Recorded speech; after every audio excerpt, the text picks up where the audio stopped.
If you're enjoying this video, smash that like button, subscribe, and hit the bell. Share it with your friends, and let me know in the comments where you're watching from. Every like and subscribe helps the channel grow.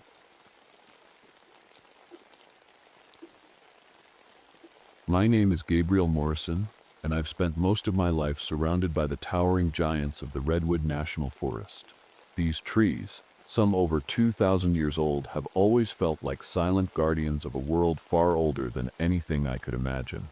I'm a park ranger here, and while my job is to protect the forest, I often feel like it's the forest that protects me. This summer was supposed to be special. My daughter Jacob was visiting for a few weeks. She's 16 now, and we've been distant since my divorce. I hoped this trip would give us a chance to reconnect. She's smart, curious, and has her mother's stubborn streak, but deep down, I know she's searching for something, just like me. On her first day here, I took her out on patrol. The sunlight filtered through the massive canopies above us, creating golden beams that danced on the forest floor. Jacob seemed impressed, but tried not to show it. "It's big," she said, kicking at a fallen pine cone. "It's more than big," I replied with a smile. "These trees have seen empires rise and fall. They've survived fires, floods, and even droughts like the one we're in now." She nodded but didn't say much else. I could tell she was still warming up to being here. As we walked deeper into the forest, I pointed out different plants and animals, explaining how everything worked together in this delicate ecosystem. She listened quietly but seemed distracted. That evening, we sat by the ranger station watching the sunset turn the sky into shades of red and orange. Jacob asked about the medicine bag I always carried with me, a small leather pouch filled with herbs and stones my grandfather had given me years ago. "It's part of our Yurok heritage," I explained. "He believed it would keep me safe in the forest." "Do you believe that?" she asked. I hesitated before answering. "I don't know. Maybe." The next day started off normal enough. We checked on campers in one of the designated sites and made sure they were following fire safety rules. It was an unusually dry season, and the risk of wildfires was high. As we hiked back toward the station, Jacob stopped suddenly. "Do you hear that?" she asked. I paused and listened. At first it sounded like distant drumming, soft and rhythmic, but as we moved closer to investigate, it stopped completely. There was nothing but silence and the faint rustling of leaves in the wind. "That's weird," I muttered. Jacob looked uneasy but didn't say anything more. Later that night, one of the campers reported hearing strange noises coming from deeper in the forest, the same drumming sounds Jacob had heard earlier. Amelia Donovan, my district supervisor, brushed it off as wildlife or maybe even other campers playing music. But something about it didn't sit right with me. As I lay in bed that night staring at the ceiling, I couldn't shake the feeling that something was watching us, something ancient and patient. The next few days were strange. It wasn't anything obvious at first, just small things that felt off. The forest, which usually felt so alive, seemed quieter than usual. The birds weren't singing as much, and the air felt heavier, like it was holding its breath. Jacob and I went out on patrol again, this time checking some of the wildlife cameras we had set up to monitor the area. Ranger Peter Nakano, our tech guy, had installed them to track deer and other animals. When we reviewed the footage back at the station, one clip caught my attention. It showed a deer, at least, I thought it was a deer at first. But its antlers were too large, almost tree-like, with branches twisting in unnatural directions. Its eyes reflected the light from the camera in a way that made my stomach turn, and its body, it looked wrong somehow, like it didn't belong here. Peter shrugged when I pointed it out. "Could be a genetic mutation," he said casually, "or maybe just a trick of the light." But I wasn't convinced. That evening, Jacob came to me with something she'd found while exploring near the station, a tree with strange carvings on its trunk. The symbols looked familiar, but I couldn't place them at first. Then Jacob pulled out my medicine bag and held it next to the carvings. "They match," she said quietly. She was right. The symbols were almost identical to the ones my grandfather had etched into the leather pouch years ago. A chill ran down my spine as I stared at them. "Where exactly did you find this?" I asked her. She hesitated before answering. "Just out there," she said, pointing toward the forest. It wasn't far. I wanted to press her for more details, but something in her voice told me she was already scared enough. The next day, Dr. Thomas Harding, a botanist who'd been studying the redwoods for years, called me over to his research site. He looked pale and shaken as he pointed to one of the trees he'd been examining. "Gabriel," he said slowly, "I don't know how to explain this. At first glance, it just looked like another ancient tree, massive and gnarled with age. But as I got closer, I noticed something embedded in its bark.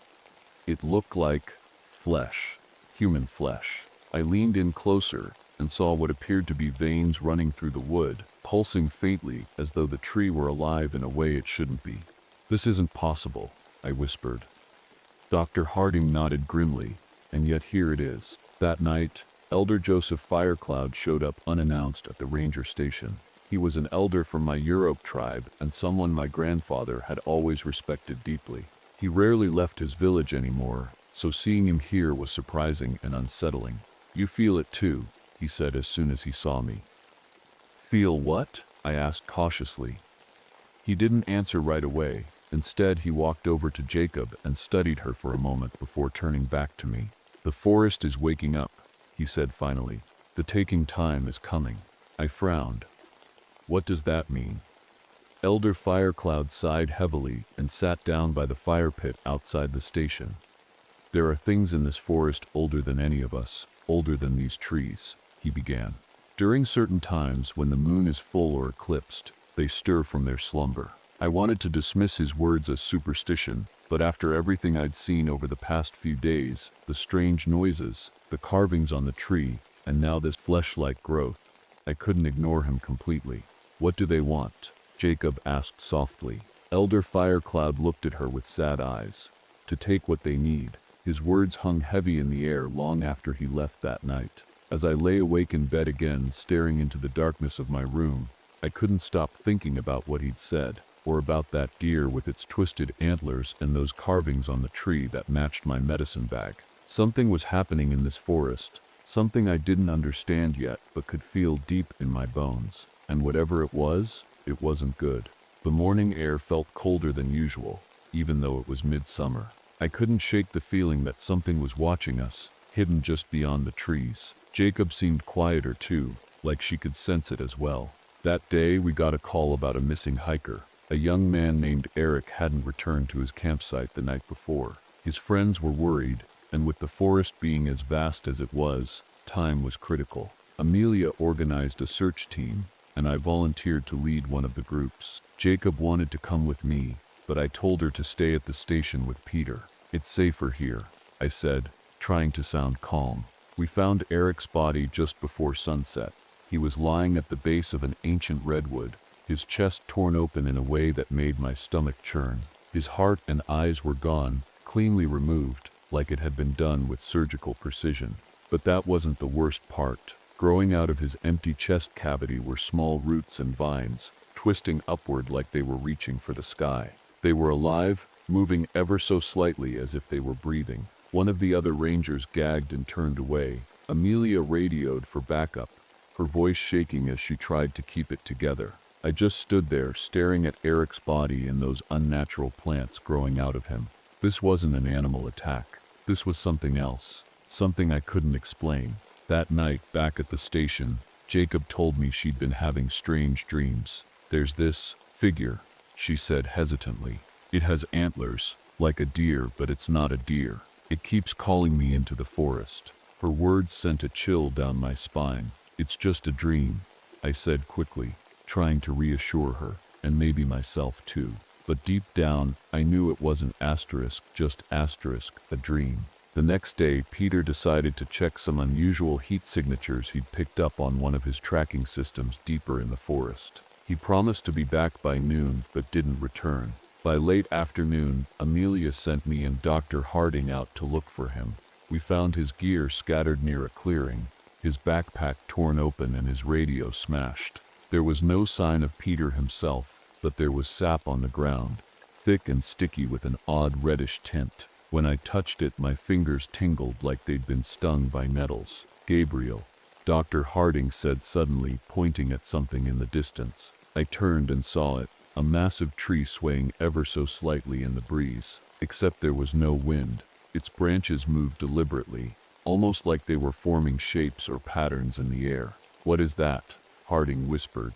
"I don't know," I replied honestly. We didn't stick around to find out. That night was eerily quiet at the station. No crickets chirping, no owls hooting, just silence. Jacob seemed restless, pacing back and forth while I tried to focus on updating our incident reports. Around midnight, there was a knock at the door.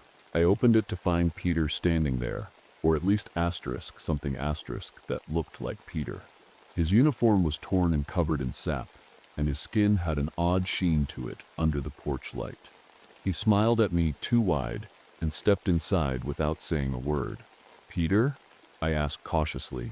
He didn't answer right away. Instead, he tilted his head slightly and sniffed the air like he was trying to catch a scent. "Are you okay?" Jacob asked from behind me. Peter turned toward her slowly, his movements stiff and unnatural. "I'm fine," he said finally, but his voice sounded wrong. It was flat and emotionless, like someone trying to mimic human speech but not quite getting it right.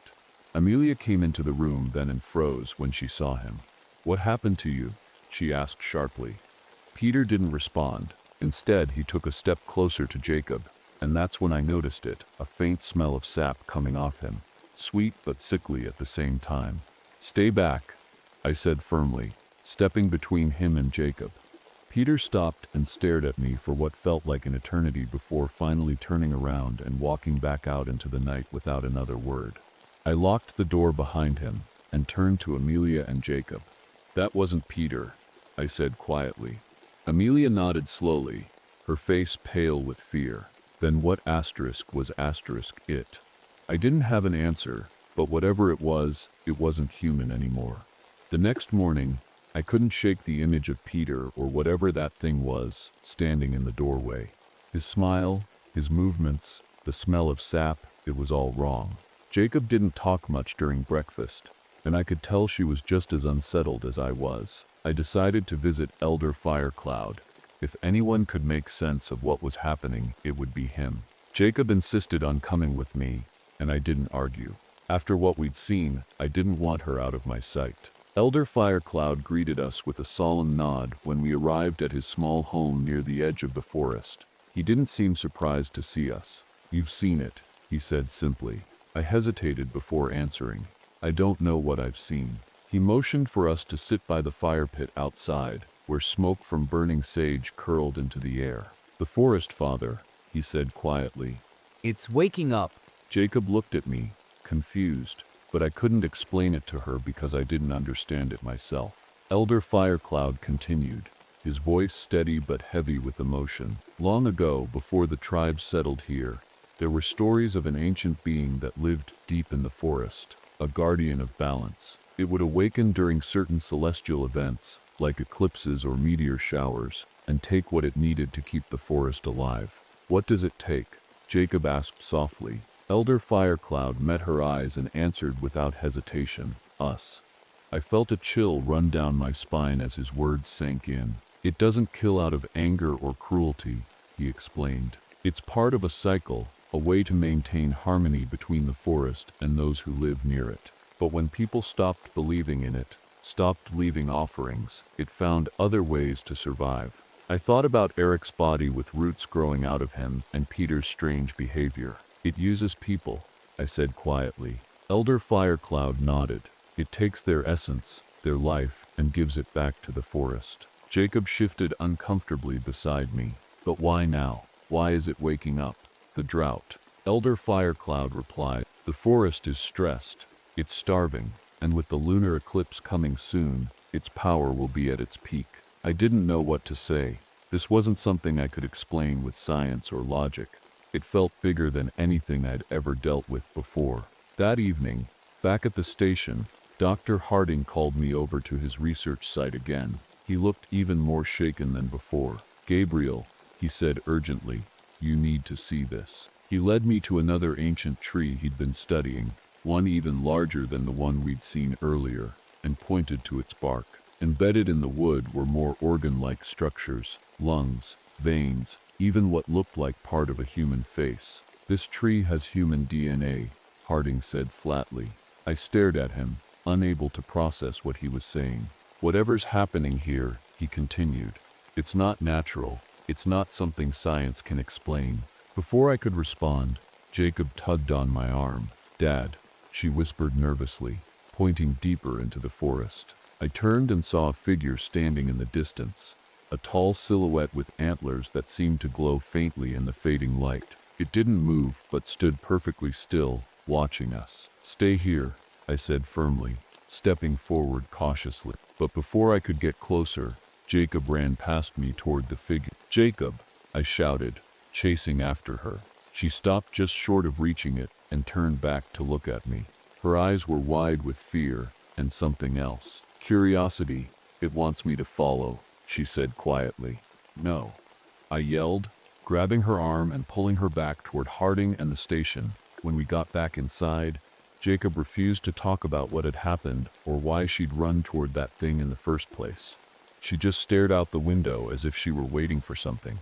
That night, as I sat by her side while she slept fitfully, Elder Firecloud's words echoed in my mind. The taking time is coming.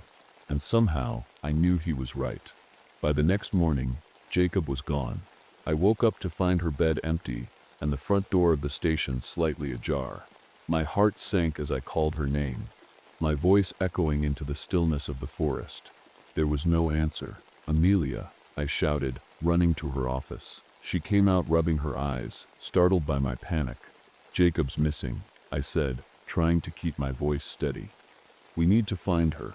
Amelia didn't hesitate. "I'll get the team," she said, already reaching for her radio. Within an hour, we had a small search party ready to go. Dr. Harding joined us, though he looked pale and hesitant. I could tell he didn't want to be out there again after everything we'd seen, but he came anyway. Amelia handed me a radio and a flashlight before we set off into the woods. The forest felt different that day. Darker, even though it was broad daylight. The air was thick and heavy, and every sound seemed amplified. The crunch of leaves underfoot, the distant creak of branches swaying in the wind. We split into smaller groups to cover more ground. I took Harding with me while Amelia led the others in a different direction. As we moved deeper into the forest, I noticed something strange, patches of fungi growing in odd patterns on the ground and trees. They were bright red, almost glowing, and they seemed to pulse faintly as if alive. Harding crouched down to examine one of them. "These weren't here yesterday," he muttered. I didn't respond. I was too focused on following what looked like a faint trail of footprints leading deeper into the woods. They were small enough to belong to Jacob.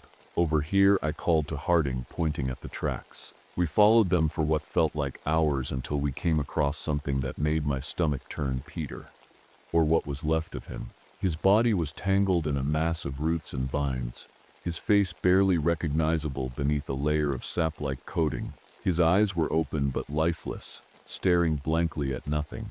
Harding gagged and turned away while I forced myself to look closer. The vines seemed to be growing through him, as if they'd consumed him from the inside out. "We need to keep moving," I said firmly, pulling Harding away from the grisly scene. As we continued deeper into the forest, my radio crackled to life. It was Amelia's voice, but it sounded distorted, panicked. "Gabriel, we're trapped. Roots, moving." The signal cut out abruptly. "Amelia?" I shouted into the radio, but there was no response. Before I could decide what to do next, Harding grabbed my arm and pointed ahead. "Look, there." In a small clearing surrounded by ancient trees, stood Jacob. She was standing perfectly still with her back to us, facing an enormous tree that looked older than anything I'd ever seen before. Its bark was dark and twisted, and its branches stretched high into the sky like skeletal arms. And standing beside Jacob was Didik, the forest father. It was even more terrifying up close than I'd imagined. a massive figure with antlers that seemed to grow endlessly upward like living branches. Its body was covered in moss and bark-like skin that shifted and creaked as it moved slightly toward Jacob. "Jacob," I yelled, running toward her. The forest father turned its head slowly toward me, its glowing eyes locking onto mine. For a moment, everything around me seemed to blur. The trees swayed unnaturally, and the ground beneath my feet felt like it was moving. "Stay back," Harding shouted behind me as he fumbled with something in his bag, a flare gun.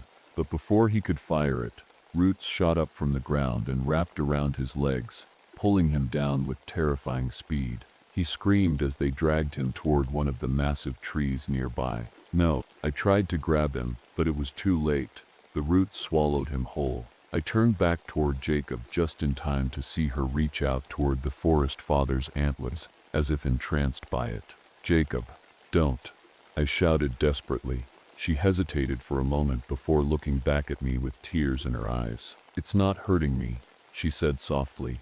"It's showing me everything." "What are you talking about?" I yelled as I ran closer. But before I could reach her, more roots shot up from the ground around me, forcing me to stop in my tracks. They didn't grab me like they had with Harding. They just formed a barrier between me and Jacob. The forest father let out a low rumble that sounded almost like a growl, but also strangely sad. It reached out one long arm toward Jacob and placed its hand gently on her shoulder. And then everything went dark. When I woke up, the forest was glowing. The lunar eclipse had begun, and the moon hung low in the sky, casting an eerie red light over everything. I was lying on the ground near the massive ancient tree, surrounded by those strange glowing fungi. My head was pounding, and my body felt heavy, like I'd been drained of energy. I looked around frantically for Jacob. She was still standing near the forest father, her hand resting lightly on its antlers. The creature's massive body seemed to pulse with life, its branches shifting and creaking as if it were breathing. "Jacob," I shouted, struggling to get to my feet. She turned to look at me, her eyes wide and filled with something I couldn't quite describe. Fear, wonder, sadness.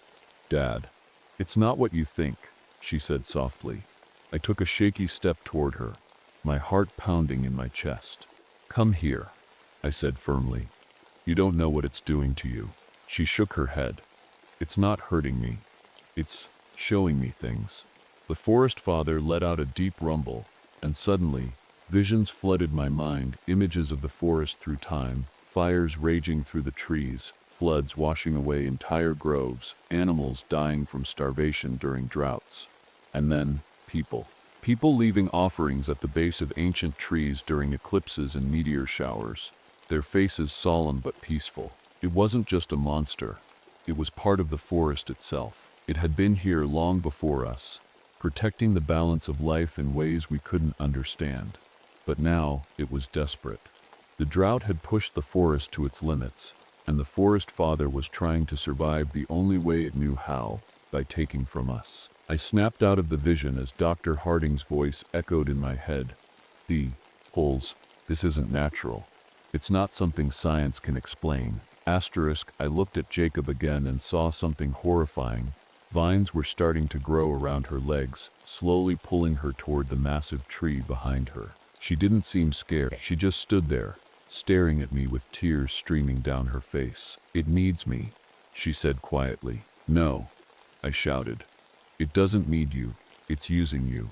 I reached for my medicine bag, the one my grandfather had given me, and pulled out one of the small stones inside. It was smooth and warm in my hand, and as I held it up toward the forest father, its glowing eyes flickered slightly.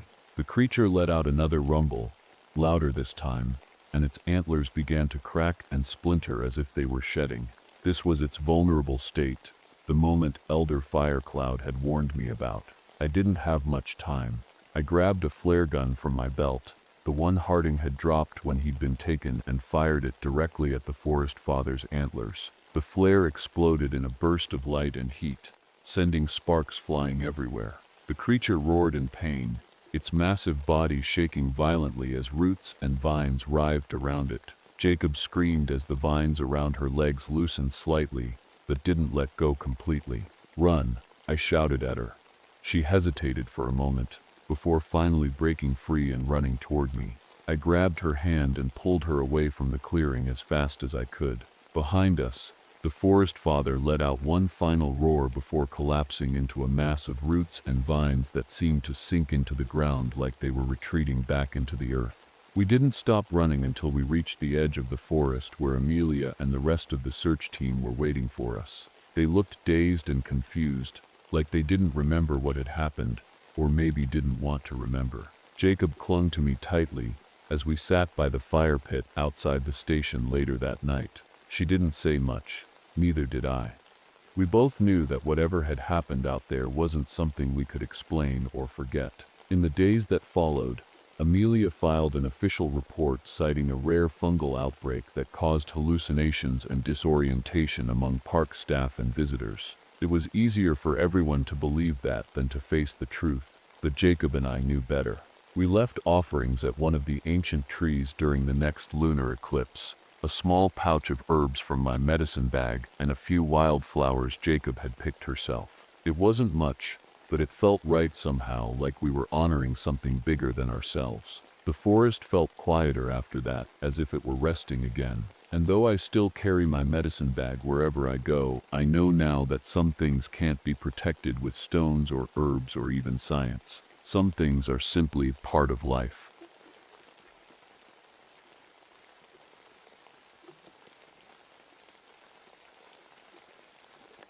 My name is Victor Oakes.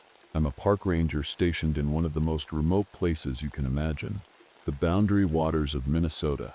It's a vast wilderness of frozen lakes, endless pine forests, and bitter cold winters that'll freeze your breath before it leaves your mouth. I came here to escape, to leave behind the mess of my life, a failed marriage, memories of war I'd rather forget, and a world that felt too loud and too crowded. I've been here for about 6 months now, working alongside Duncan Mitchell, another ranger who's become something of a friend. Duncan's a good guy, always cracking jokes and keeping things light.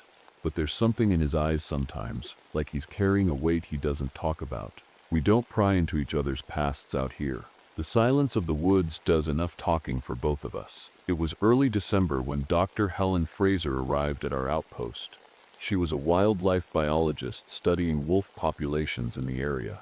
Helen was sharp, no nonsense, and clearly not thrilled about being stuck in the middle of nowhere with 2 rangers who smelled like campfires and coffee most of the time. Still, she was polite and focused on her work. The 3 of us spent the first couple of days settling into a routine. We took Helen on snowshoeing trips to set up her trail cameras and check on wolf tracks. The scenery was breathtaking, snow-covered trees stretching as far as the eye could see, frozen lakes gleaming under a pale winter sun. For a moment, it felt peaceful, almost too peaceful.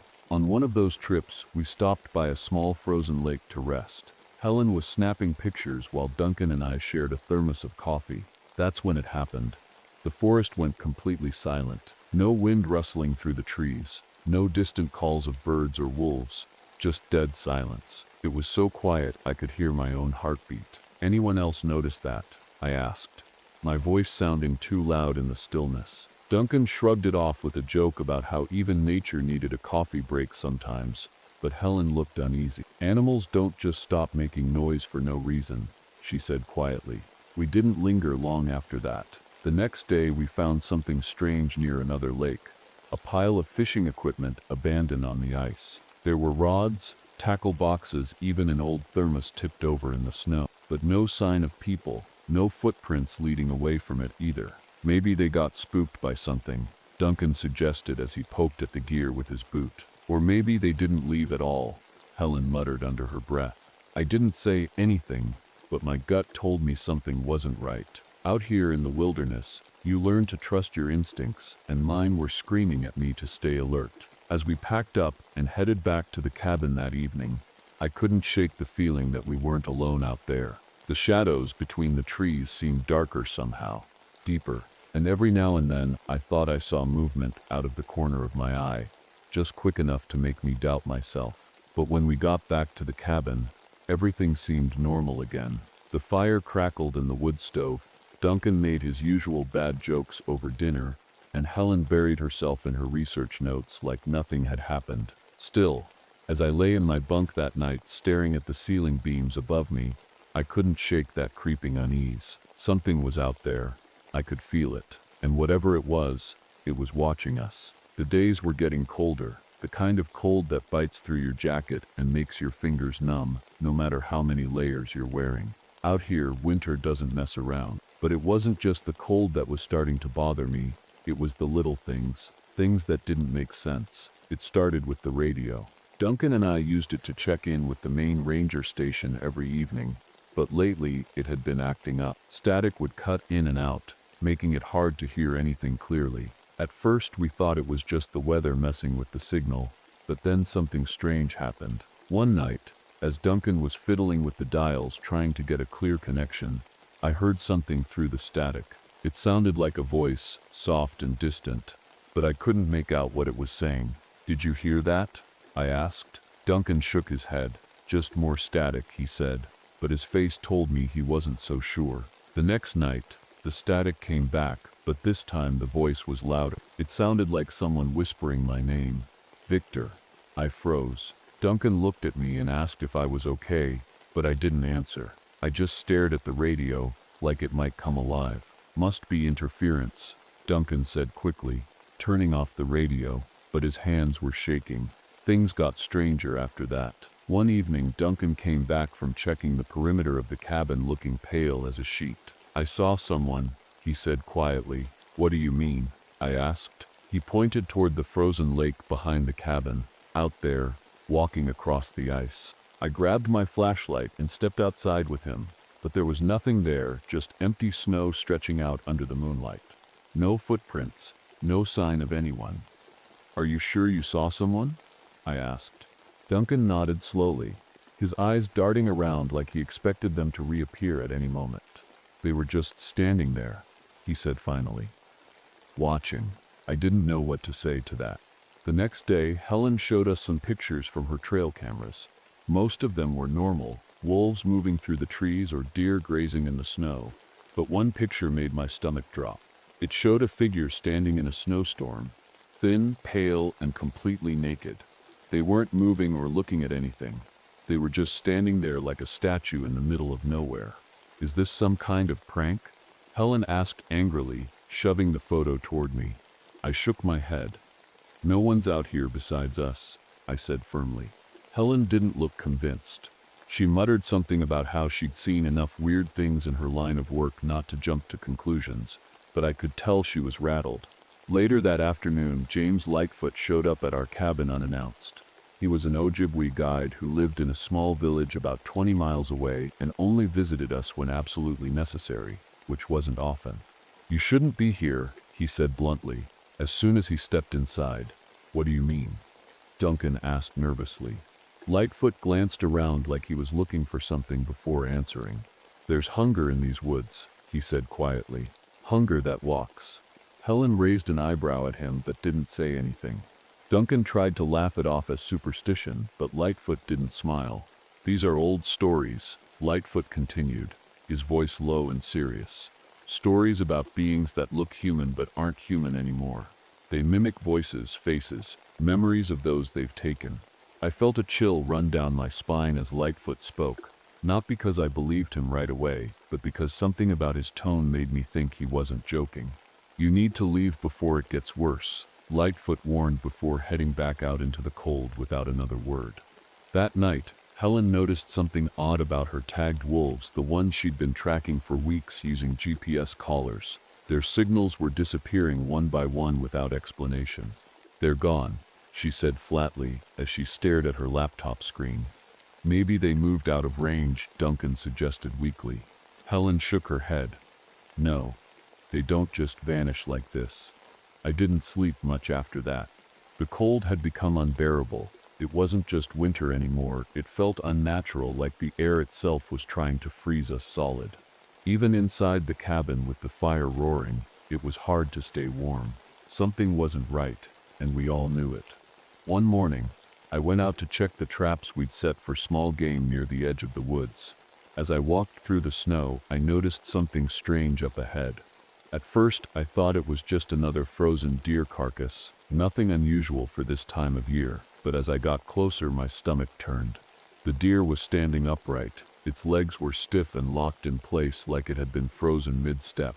Its eyes were wide open, staring straight ahead, and its body was covered in frost.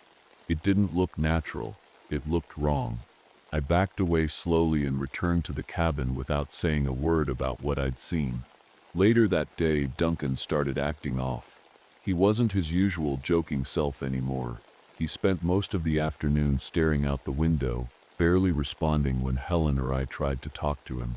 "Duncan?" I asked cautiously, as I sat down across from him at the table. He didn't look at me.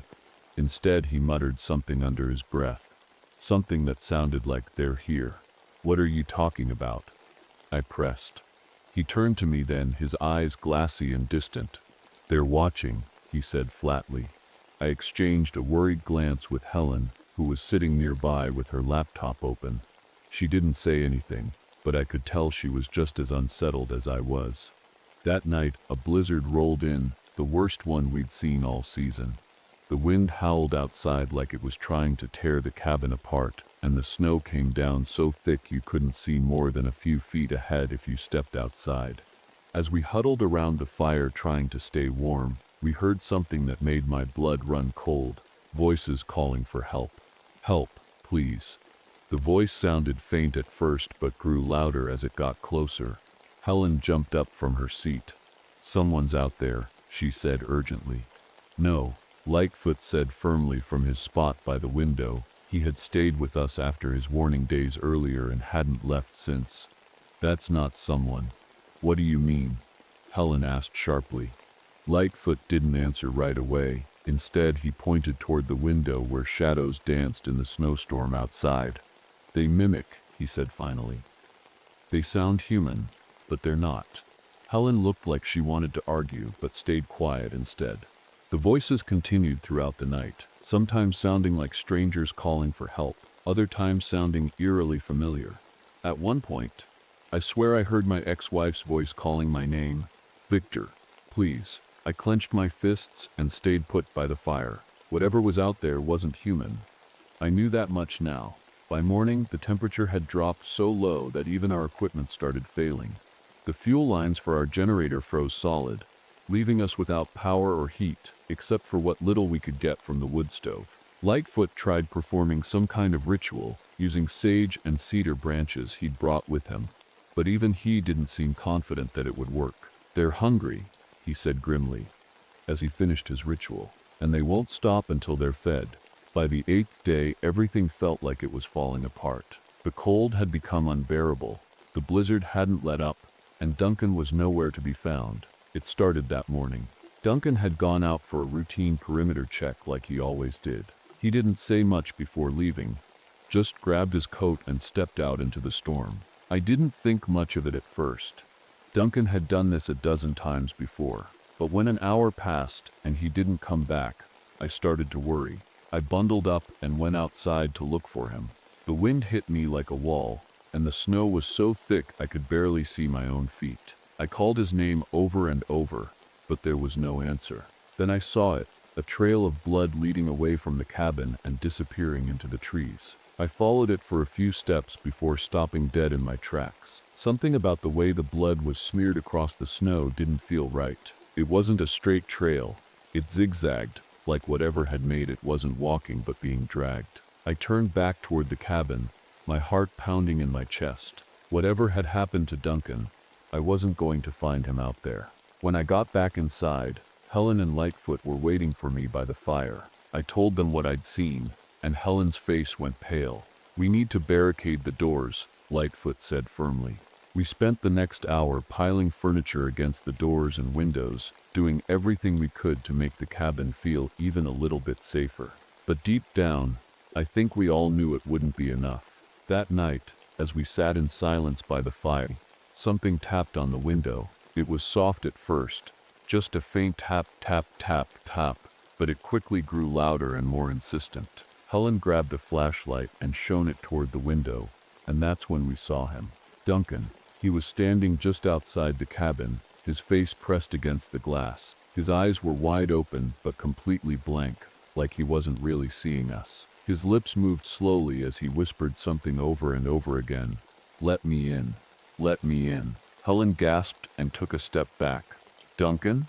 she said hesitantly. "That's not him," Lightfoot said sharply. Before any of us could react, more figures appeared outside, dozens of them, each one looking exactly like Duncan. They surrounded the cabin, their faces pale and expressionless as they whispered in unison, "Let us in.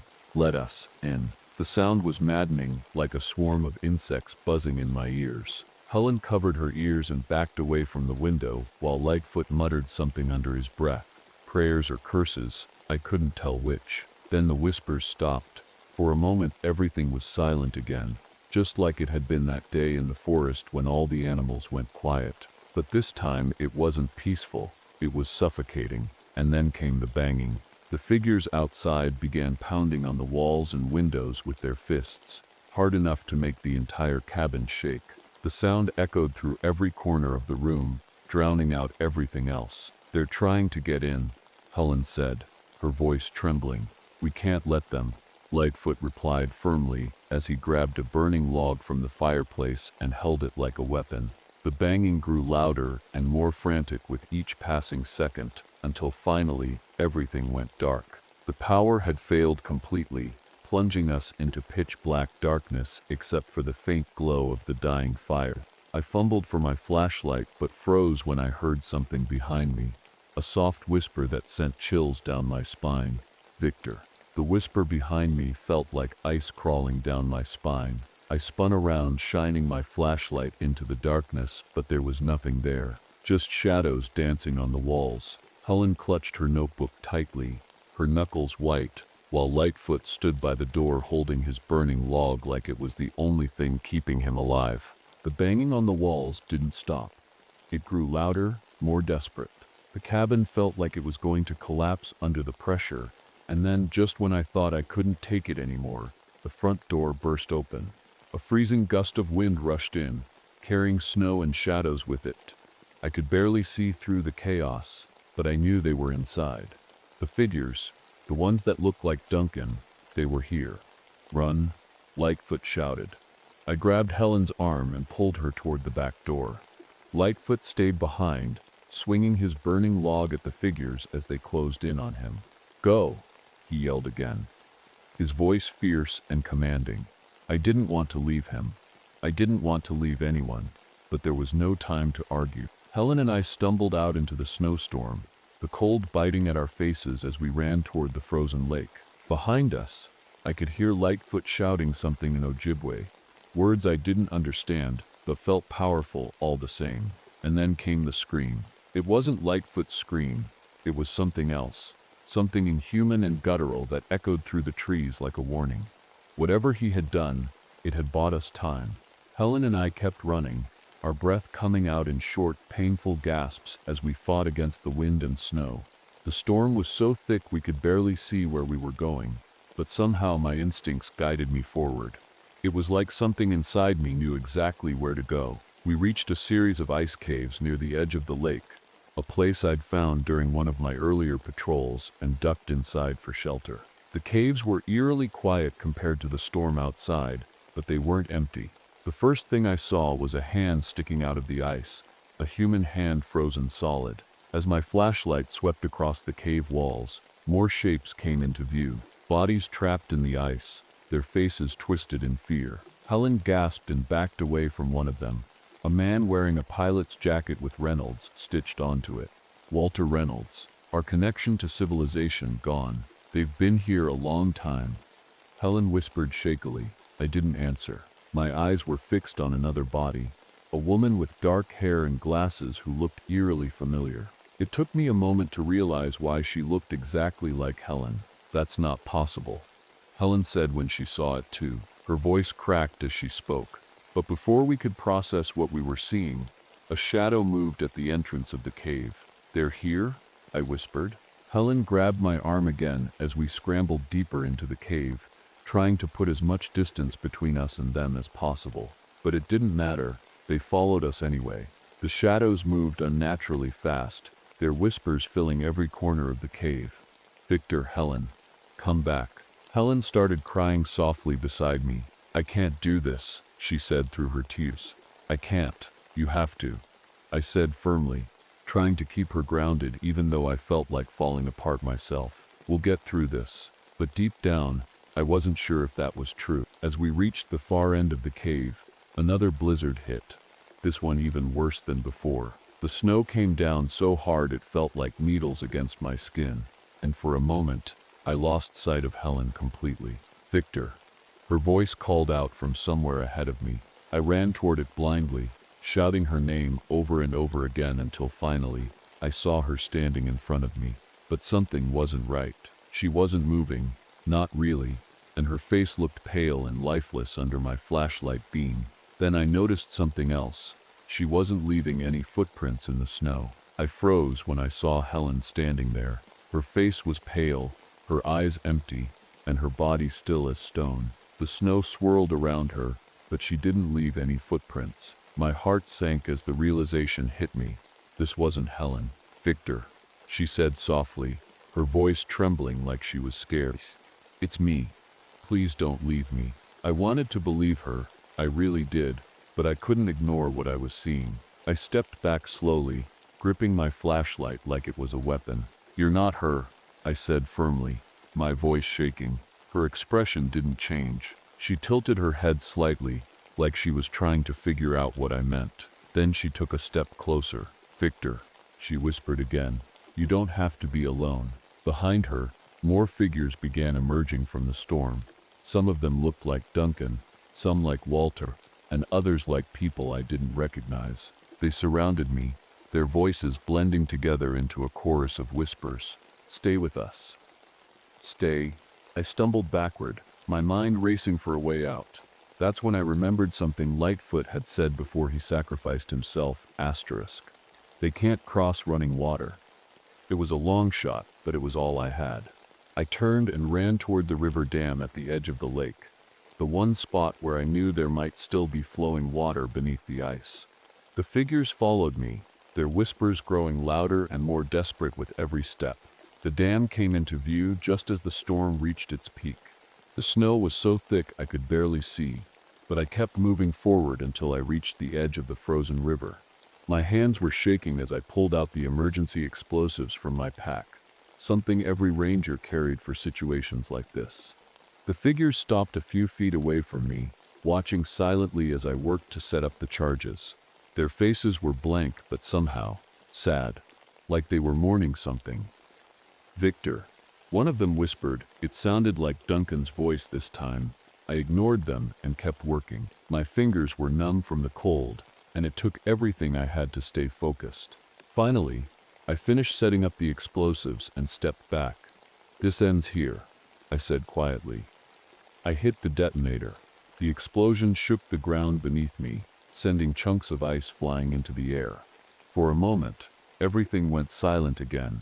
Then came the sound of rushing water as the ice broke apart and the river began to flow freely. The figures screamed, a sound so unnatural it made my ears ring, and began retreating toward the trees. They couldn't cross the water, they were trapped on the other side. I collapsed onto the snowbank, gasping for air as the storm began to die down around me. The cold was unbearable now. I could barely feel my hands or feet, but I was alive. As I lay there catching my breath, something caught my eye near the edge of the river. Helen's real body. She was half buried in snow, her face peaceful despite everything that had happened. Her notebook was clutched tightly in her frozen hands. I crawled over to her and gently took the notebook from her grasp. Inside were pages of notes about wolf behavior, but also sketches and descriptions of what we'd seen, the figures, their movements, their voices. She'd been documenting everything. I held onto that notebook like it was a lifeline as I made my way back to civilization days later, alone and frostbitten but alive. When I tried to tell people what had happened about Helen's research and Lightfoot's warnings, they dismissed me as delusional. They said it was just stress or hypothermia playing tricks on my mind. The area was quietly closed off under environmental pretexts soon after that. No one talked about what really happened out there, not officially anyway. Years later, As temperatures rise with climate change and winters grow shorter, I can't help but wonder if they'll find new hunting grounds when that river freezes again.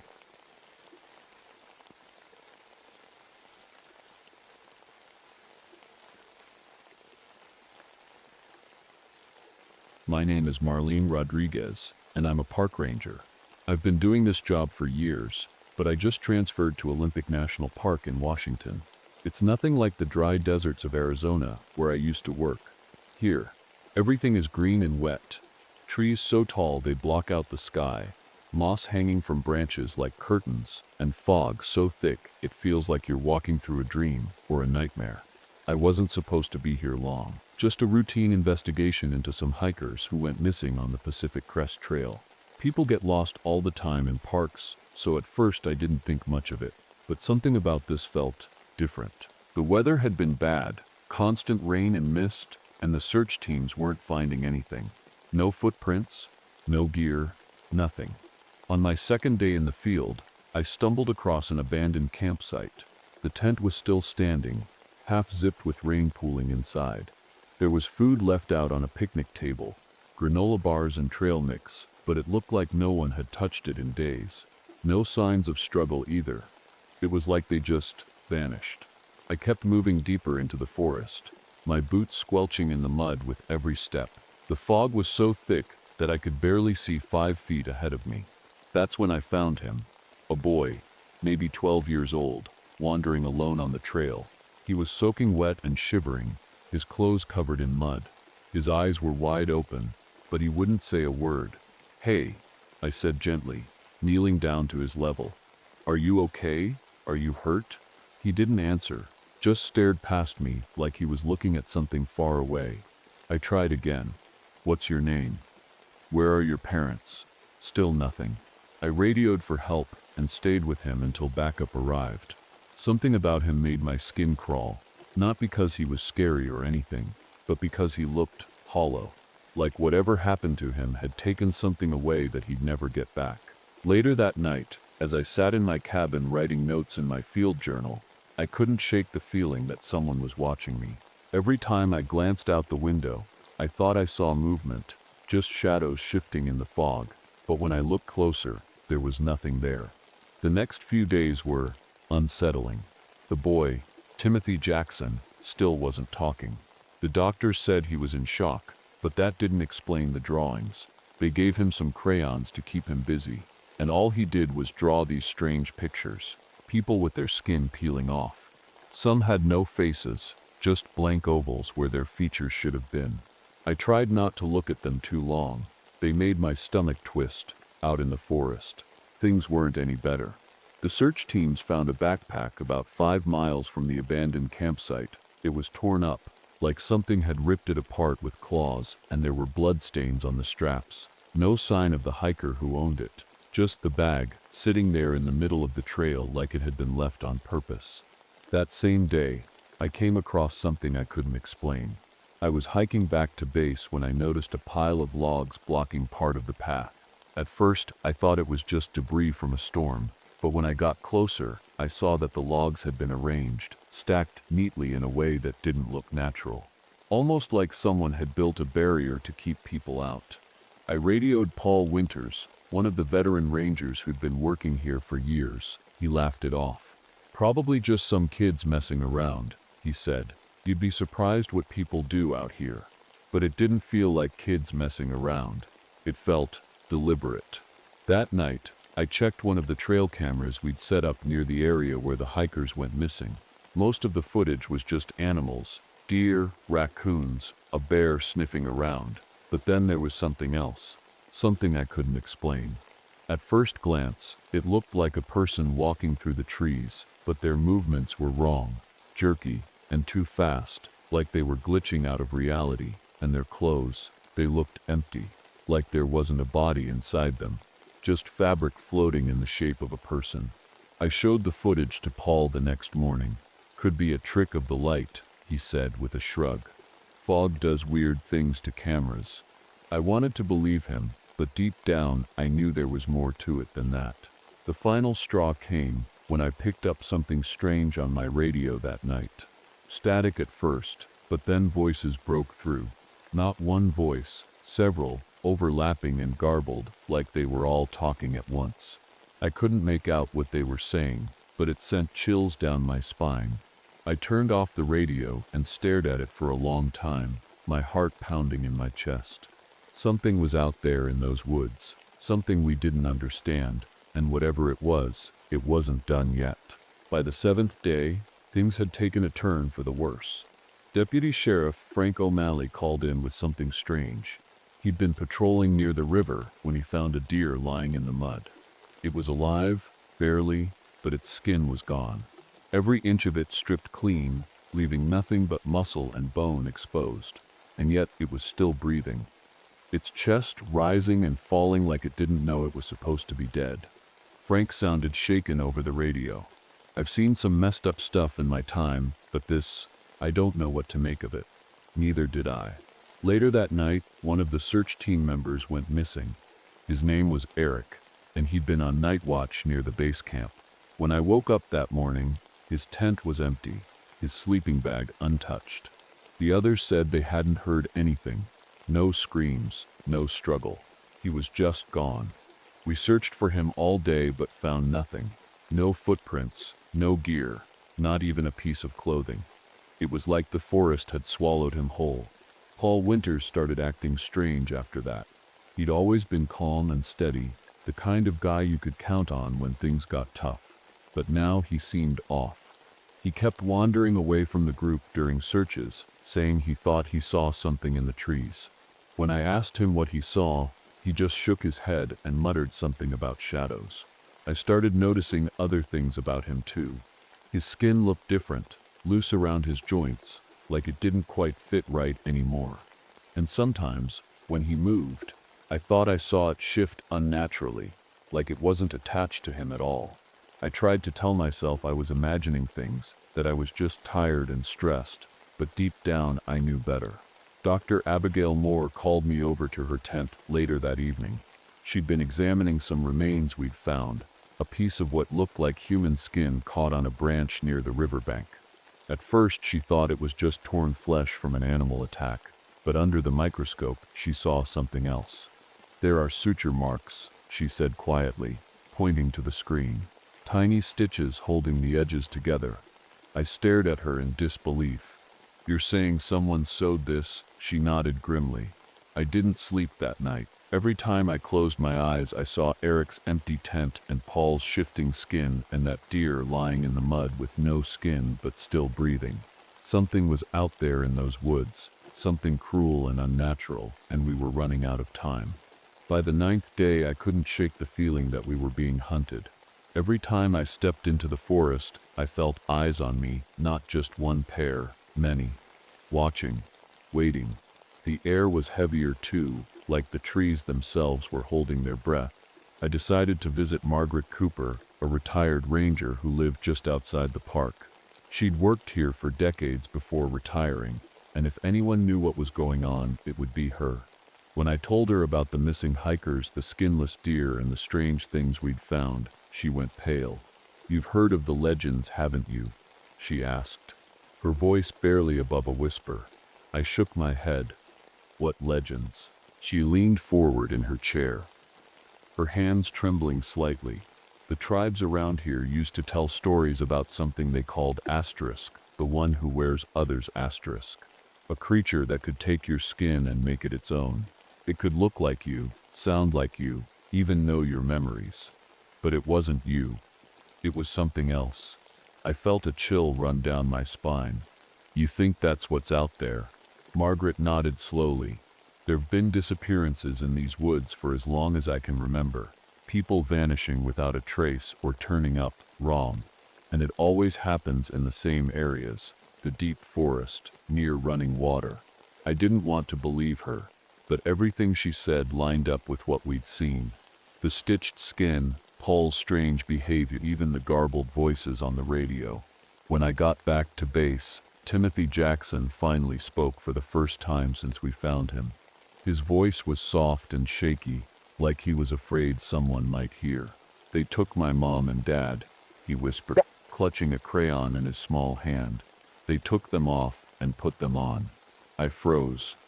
What do you mean, Timothy? Who took them? He looked at me with wide, tear-filled eyes, the man with no skin. My stomach twisted into knots as his words sank in. That night, I kept a close eye on Paul Winters. Something about him wasn't right. Hadn't been right for days, but now I knew why. He wasn't Paul anymore.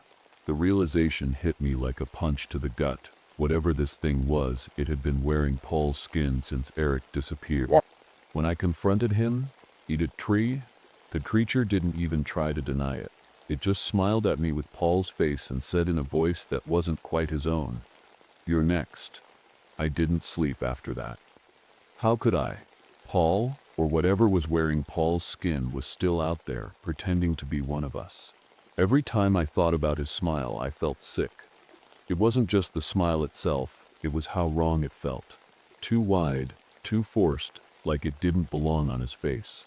The next morning, I decided to track it. Whatever this thing was, it couldn't keep hiding forever. I packed my gear, compass, field journal, flashlight, and headed into the deepest part of the forest. I didn't tell anyone where I was going. If this thing could mimic voices and memories, I couldn't trust anyone. The deeper I went, the stranger the forest became.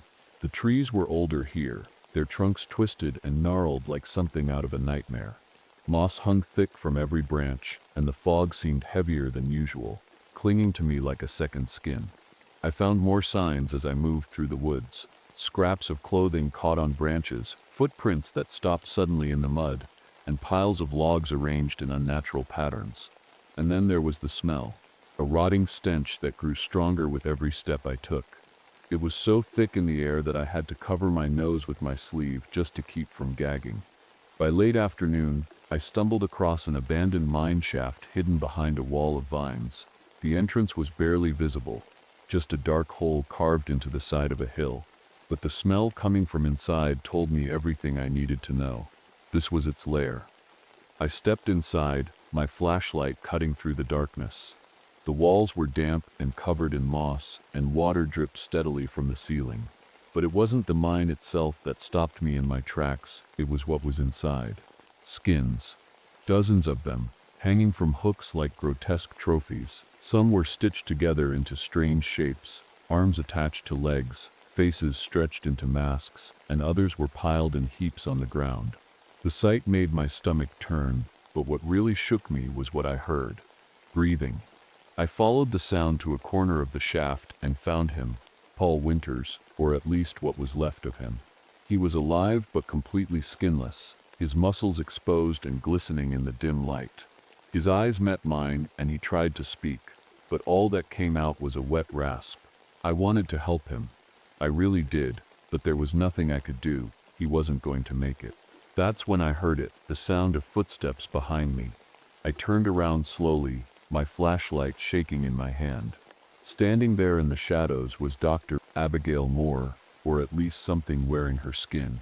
"You shouldn't have come here," it said in her voice, stepping closer. I backed away toward the entrance, my heart pounding so hard it felt like it might burst out of my chest. The creature smiled at me with Abigail's face before its skin started shifting, stretching and contorting into something else entirely. It wasn't human anymore. I ran. I didn't think, didn't look back. I just ran as fast as I could out of that mine shaft and into the forest. My flashlight bounced wildly in my hand, the beam slicing through the fog. Behind me, I could hear it. Heavy footsteps crashing through the underbrush, faster than anything should be able to move. The rain started coming down hard, soaking me to the bone and turning the ground into slippery mud. I nearly fell twice, but I kept going, my lungs burning with every breath. I didn't know where I was running to, just that I had to get away. Then I remembered something Margaret Cooper had said. Asterisk, you can't cross running water during daylight. I checked my compass and turned toward the river. If I could make it there before sunrise, maybe, just maybe, I'd have a chance. The creature was close now. I could hear it breathing behind me, wet and ragged like it was struggling to keep its stolen body together. I didn't dare look back. When I finally reached the river, the current was stronger than I'd ever seen it. The rain had turned it into a raging torrent, the water churning and frothing as it rushed downstream. I didn't have time to think. I waded in, the icy water biting at my legs as I struggled to keep my footing on the slippery rocks. The creature stopped at the edge of the riverbank, its Abigail skin hanging loose and dripping in the rain. For a moment, we just stared at each other, me standing in the middle of the river, and it crouched on the bank like a predator sizing up its prey. "You can't run forever," it said in Abigail's voice, though it sounded distorted now, like a broken record. "You'll all be mine eventually." I didn't respond. I couldn't even if I wanted to. My teeth were chattering from the cold, and my heart felt like it might explode from fear and exhaustion. Then something unexpected happened. The first rays of sunlight broke through the trees. The creature screamed, a high-pitched, inhuman sound that made my ears ring, and stepped back from the riverbank. Its skin began to bubble and peel away, revealing something underneath that made my stomach churn. It wasn't just one thing. It was many things stitched together into a single grotesque form. Arms where there shouldn't be arms, faces twisted into expressions of eternal agony. It was like a nightmare brought to life. I knew this was my chance, my only chance to end it for good. I grabbed a flare from my pack and lit it, holding it high above my head as I waded back toward the creature. It thrashed and writhed on the ground, its stolen skin sloughing off in chunks as the sunlight burned through them. With a scream of pure adrenaline, I threw the flare onto its exposed body. The flames caught immediately, spreading across its patchwork form like dry kindling. It let out one final ear-piercing shriek before collapsing into a smoldering heap on the ground. But as it burned, something strange happened. A cloud of spores rose from its body, swirling in the air like ash from a fire. I covered my mouth and nose with my sleeve, but it was too late. I'd already breathed some of them in. When it was over, I stumbled back to base camp in a daze. The others found me hours later, sitting by the riverbank with my knees pulled up to my chest. They asked what happened, where Paul and Abigail were, but all I could do was shake my head. The park authorities called it a fungal outbreak and shut down large sections of the forest for safety reasons. They never found Paul or Abigail or what was left of them, and Timothy Jackson went home with his aunt after weeks of therapy. As for me, well, things haven't been quite right since that day. Sometimes when I'm alone at night, I feel my skin shift, just slightly, like it doesn't fit quite right anymore. And when I look in the mirror, sometimes I swear there's someone else staring back.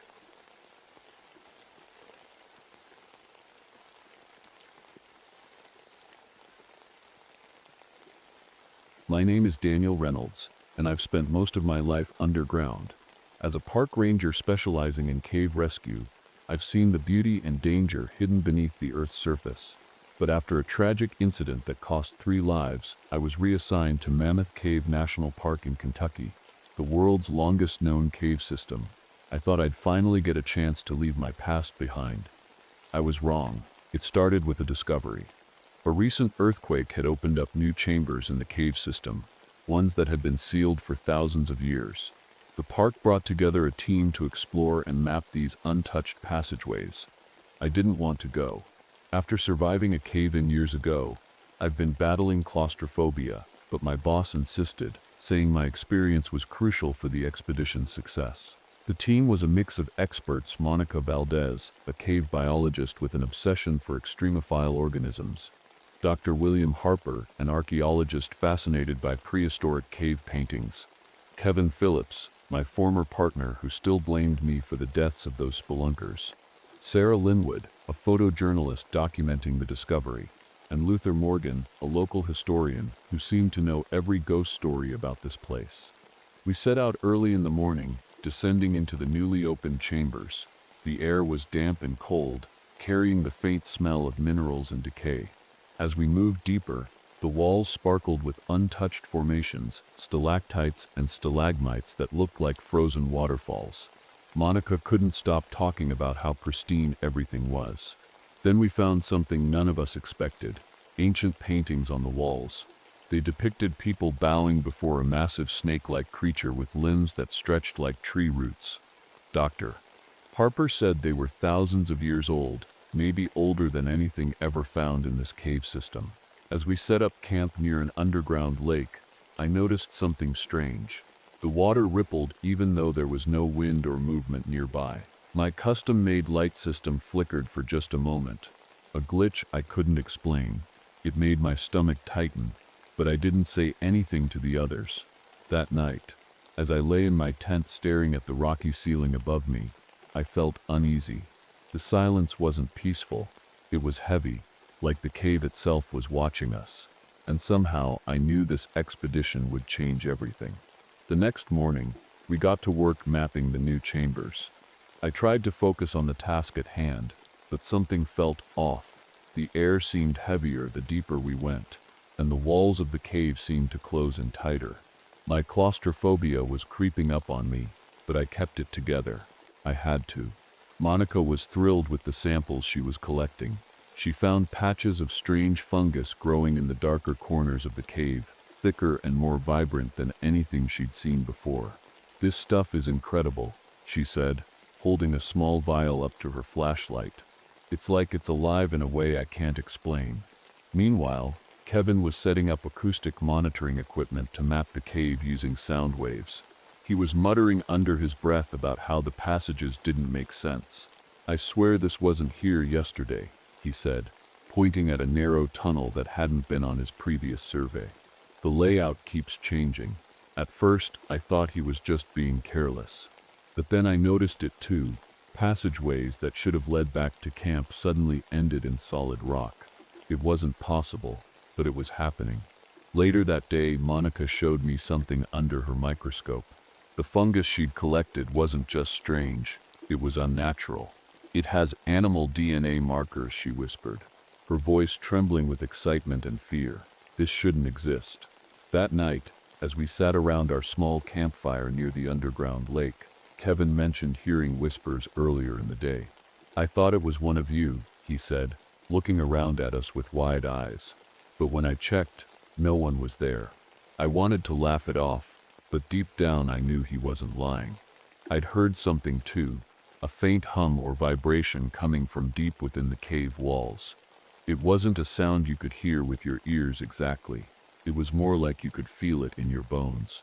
Sarah had been snapping photos all day and seemed unusually quiet as she reviewed them on her camera. When I asked if everything was okay, she just nodded and said, "Yeah, just tired." But her face told a different story. She looked pale, almost scared.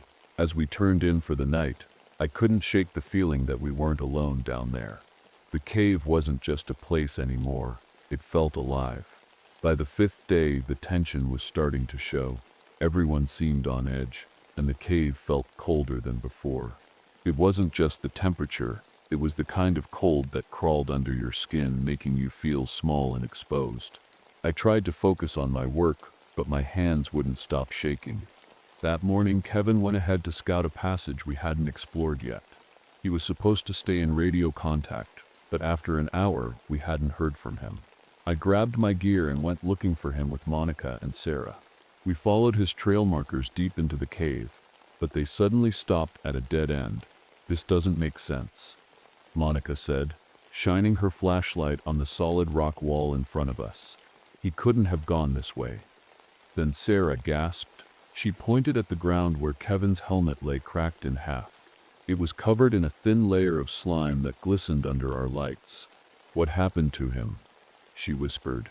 We searched for hours but found nothing. No sign of Kevin, no sound, no movement. It was like he'd vanished into thin air. When we returned to camp, things got worse. Sarah showed us some of the photos she'd taken earlier in the day. At first glance, they looked normal. Shots of the cave walls and formations, but then she zoomed in on one image. In the corner of the frame was a shadowy shape that didn't belong. It looked like an arm reaching out from the darkness. "Was this here when you took it?" I asked her. "No," she said, shaking her head. "I didn't see anything."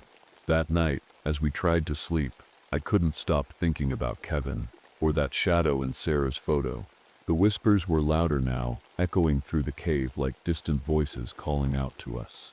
The next morning, we found something that made my stomach turn. Embedded in one of the cave walls were human remains, bones twisted and fused with rock, as if they'd been swallowed by the cave itself. Dr. Harper examined them closely and said they were ancient, but I wasn't so sure. Monica discovered another patch of fungus nearby, growing thick and fast around the remains. "It's feeding on them," she said quietly. As we stood there staring at the calcified bones, my light flickered again just for a second, but it was enough to send my heart racing. Something was wrong with this place, and I couldn't shake the feeling that whatever had taken Kevin was watching us now. By the 7th day, the cave was no longer just a place. It felt like it had a mind of its own. The walls seemed to shift when we weren't looking, and every sound echoed in ways that made it impossible to tell where it was coming from. We were trapped in a maze that didn't follow the rules. Kevin was still missing, but we couldn't afford to stop searching. That morning, he'd left behind acoustic monitoring equipment, and Dr. Harper suggested we check it for clues. As we approached the area where Kevin had been working, the ground trembled beneath our feet. It wasn't a full-on earthquake. It was more like the cave was breathing. Then we saw it. At first, I thought my eyes were playing tricks on me. The wall ahead of us rippled, like water disturbed by a pebble, and then it moved. Two massive eyes opened in the rock, glowing faintly in the darkness. Long, shadowy limbs stretched out from the wall, twisting and curling like smoke. "Run!" I shouted, but none of us could move. We were frozen in place as the creature emerged from the rock. It was enormous, serpentine, but with limbs that looked like roots or tentacles. Its skin absorbed light completely, creating pockets of absolute darkness around it. Monica screamed as one of its tendrils shot out and wrapped around her leg. She tried to fight it off, but it pulled her into the wall as if she were sinking into quicksand. Her scream cut off abruptly, leaving only silence behind. Dr. Harper fell to his knees, staring at the creature in horror. "It's been here for centuries," he whispered. "They worshipped it. The paintings. They weren't just art." The creature didn't chase us as we stumbled back toward camp. It didn't need to. The cave itself seemed to shift and block our paths, forcing us deeper into its labyrinth. That night, I couldn't sleep. Every time I closed my eyes, I saw Monica's face disappearing into the rock. Sarah sat beside me, clutching her camera like it was her lifeline. "I caught it," she said quietly, showing me a photo she'd taken earlier. The creature's shadowy form was clear as day, a monster hiding in plain sight. Dr. Harper spent hours studying the ancient paintings we'd found earlier. "They sacrificed people to keep it satisfied," he said grimly. "But now, it's hungry again." I didn't want to believe him, but deep down I knew he was right. By the 9th day we were running out of time and hope. Supplies were dwindling, and the cave seemed determined to keep us trapped. Every path we tried led to dead ends or narrow crevices too dangerous to squeeze through. It was like the cave itself was alive, herding us deeper into its heart. We found Kevin, or what was left of him. He was partially embedded in a wall, his body twisted and fused with the rock like the remains we'd seen earlier. But he wasn't dead. His eyes darted toward us, wide with terror, and his lips moved like he was trying to speak. The fungus Monica had studied was growing all over him, pulsating like it was feeding off his body. Sarah screamed and backed away, but I couldn't leave him like that. "Kevin," I shouted, grabbing his arm. His skin felt cold and hard, almost like stone. "We'll get you out." "No," he croaked, his voice barely audible. "It's too late." I wanted to argue, but then I felt it. The vibrations in the rock around us. The creature was near. Dr. Harper pulled me back just as one of the tendrils emerged from the wall beside Kevin and wrapped around his torso. Kevin's face twisted in agony as he was dragged deeper into the rock, disappearing completely. "We have to move," Harper shouted, pulling me away. The cave grew colder as we stumbled through the dark passages. Sarah's flashlight flickered, and she started crying softly. "It's playing with us," she whispered. "It wants us scared." She wasn't wrong. The creature seemed to feed on our fear, and every step we took felt heavier than the last. My claustrophobia was clawing at me now, I could barely breathe as the walls closed in tighter. Then Luther spoke up, his voice steady despite everything we'd seen. "This isn't new," he said quietly. "The stories, they go back centuries. People disappearing in caves, whole groups vanishing without a trace." "What are you talking about?" I asked him. "It's called the Earth That Hungers," he said grimly. "My grandfather told me about it when I was a boy. He said it wasn't just a story, it was real." Dr. Harper nodded as if he'd already figured it out. "The entity isn't just one creature, it's a colony," he explained. "It's been here since prehistoric times, evolving with the cave itself. I didn't care what it was, I just wanted out." As we pressed on, Sarah's camera caught something horrifying. Faint shadows moving ahead of us, twisting and curling like smoke in the air. She showed me the screen, her hands shaking so badly she could barely hold it steady. "He was leading us somewhere," Luther said quietly. I didn't want to know where. By the 11th day, I was barely holding it together. Every breath felt like a struggle, and the walls seemed to press in closer with every step. The cave wasn't just a place anymore, it was a predator, and we were its prey. I couldn't stop thinking about Kevin, Monica, and all the others who had disappeared into the darkness. I didn't want to be next. We stumbled into a massive chamber, a hollow space so large it felt like we'd stepped into another world. The walls were covered in calcified remains, hundreds of them, twisted and fused with the rock like grotesque sculptures. Dr.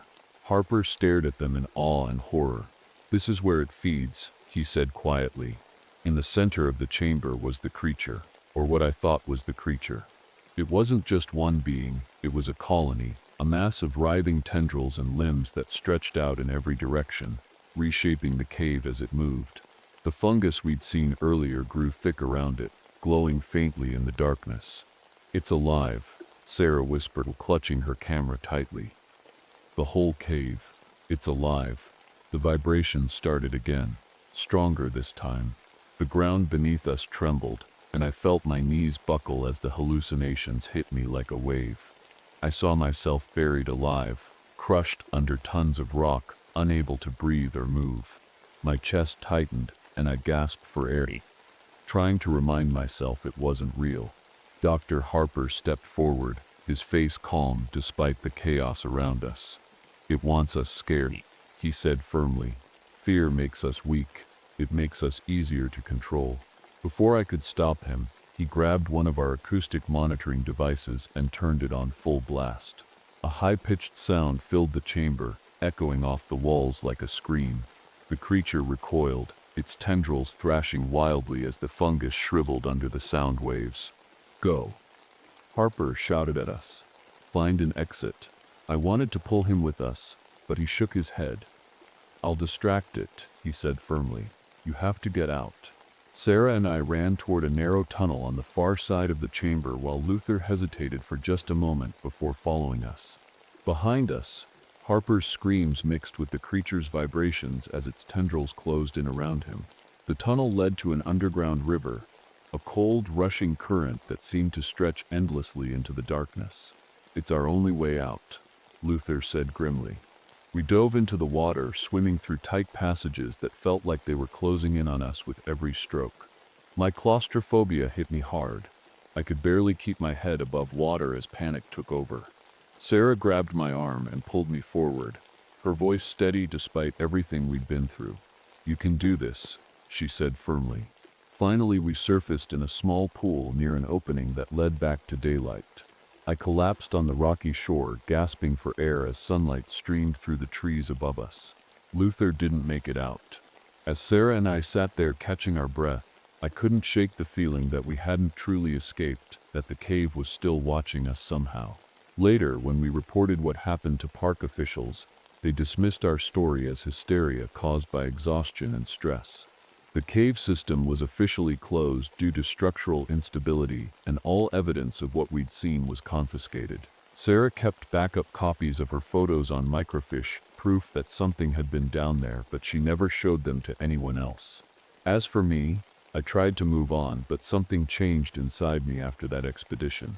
Medical scans revealed small mineral deposits forming in my bone marrow, moving slowly through my body like they were alive. The cave wasn't done with me yet.